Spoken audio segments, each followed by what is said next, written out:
J'avais lu lire un livre, sauf que tous les livres que j'avais, je les ai lus pendant les 6 mois à l'hôpital. Et là, plusieurs personnes avaient parlé du livre Le Secret. Mais sans trop me dire de quoi ça parlait. Donc, comme plusieurs personnes m'avaient parlé de ce livre qui était bien, donc je me suis acheté le livre Le Secret.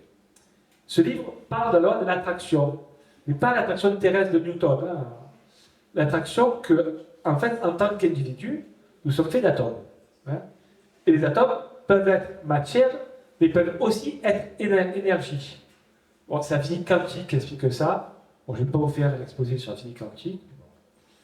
Et en fait, nos pensées et nos émotions sont aussi l'énergie. Et donc, notre énergie, nous, ce qu'on dit, nous allons attirer à nous des situations qui sont concordantes avec ça. Alors, au fur et à mesure que je lis ce livre, je sens vraiment une puissance venir à moi. Je me dis, waouh, je peux être, en plus d'être acteur de ma vie, je peux être le réalisateur de ma vie. Alors, une partie sans ça et une partie doute quand même de ça. Et donc, je mets au défi la loi de l'attraction. Alors, je dis, ben, tiens, aujourd'hui, je veux qu'on m'offre un café. Des fois, ça marche, des fois, ça ne marche pas. Quand je suis en voiture avec des amis, je dis, ben, tiens, je veux trouver une place de parking. Alors, trouver une place de parking, ça peut vous paraître anodin. Mais quand on est handicapé à Marseille, je peux vous assurer que parfois, c'est un miracle de trouver une place de parking. Et je me rends compte que j'en trouve de plus en plus. Dans la même année, en septembre, donc c'était décembre, en septembre, quelques mois plus tard, je dois aller, je fais un voyage à New York. Et donc je dis, ben, si vraiment ça marche, cette attraction, je veux rencontrer quelqu'un de célèbre à New York. Donc je visualise, je me mets dans les vibrations, je rencontre quelqu'un. On arrive à New York. Premier jour à New York, on promène autour de l'hôtel, dans le quartier de Chelsea, c'est dans le New York. Et donc les trottoirs sont très larges à New York, donc très confortables pour les fauteuils. Et pendant qu'on se promène, à un moment donné, je vois des filles attendre quelqu'un, j'imagine qu'elles attendent quelqu'un, plusieurs filles, des jeunes filles. Et au moment où je passe, 2 mètres derrière moi, sort une personne black. Du coup, j'ai toutes les filles s'exciter. Donc, je me retourne, je m'arrête, et je vois qu'il commence à signer des autographes. Je dis, bon, j'imagine qu'il est célèbre. Moi, je ne le connais pas, mais bon, je ne le reconnais pas. Mais bon, en fait, il est connu. Parce que, donc, le soir, j'arrive à mon hôtel, et je me dis, bon, ok, j'ai rencontré quelqu'un de célèbre. Mais moi, je ne le connais pas. Parce qu'avec la attraction, il faut être très précis. Hein. Donc, je me dis, bon, ça marche. Donc, je veux rencontrer quelqu'un de célèbre, mais que je connais. Passe la semaine à New York, et la veille de partir, de retourner en France, nous sommes dans le quartier de Times Square. Donc, c'est le quartier où il y a beaucoup de théâtre. C'est où il y a des grands panneaux aussi, qu'on voit, voilà, avec les pubs. Et donc, dans ce quartier, du coup, il y a un policier à cheval qui arrive. Et du coup, comme on n'a pas l'habitude de voir un policier à cheval, mon ami est émerveillé, et donc va vers le policier, et me laisse à l'entrée du théâtre. Et pendant qu'elle est en train de caresser le cheval, un couple sort du théâtre. Je me retourne, et qui je vois? Snoop Doggy Dogg. Alors peut-être qu'il y en a qui ne connaissent pas Snoop Doggy Dogg. C'est un rappeur américain qui est quand même mondialement connu. Moi, en tout cas, je le connais. Et là, je me dis, waouh. Donc le soir, je rentre dans l'hôtel, je dis, oh, ça marche. Ça marche.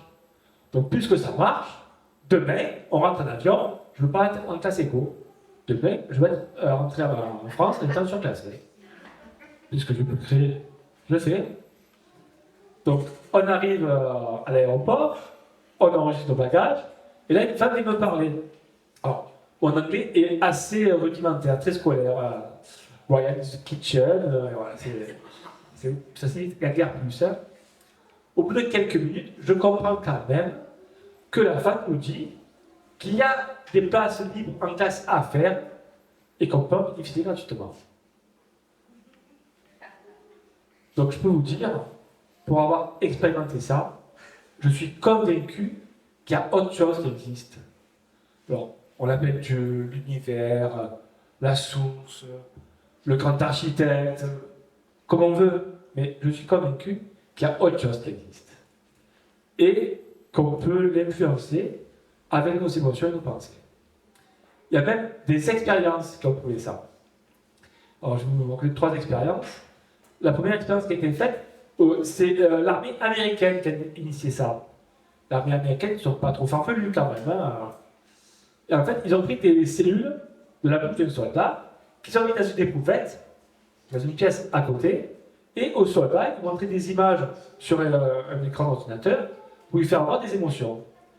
Et ils se sont rendus compte qu'à chaque fois que le soldat avait une émotion différente, les cellules se modifiaient. Cette expérience a été reprise plusieurs fois. Ils sont allés jusqu'à 500 km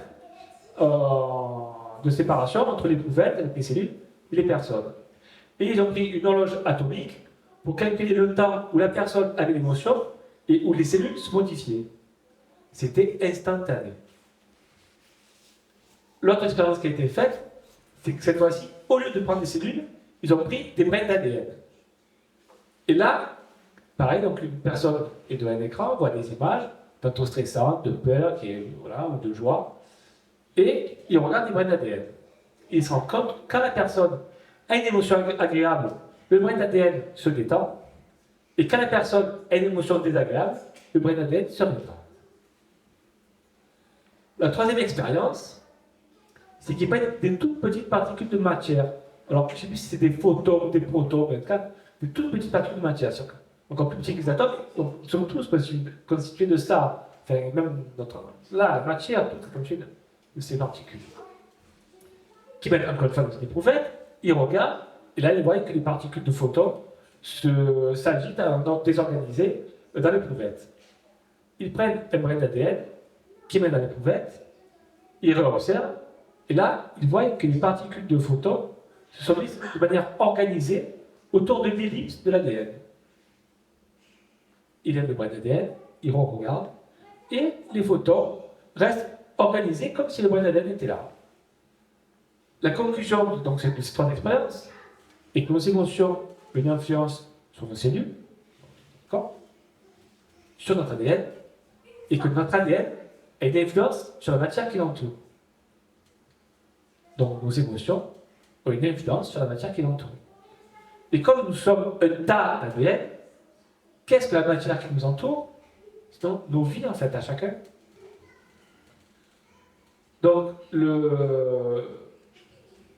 l'enseignement que j'ai par rapport à ça, c'est qu'en fait l'extérieur n'est que le reflet de ce que nous sommes à l'intérieur. Ça c'est ma croyance.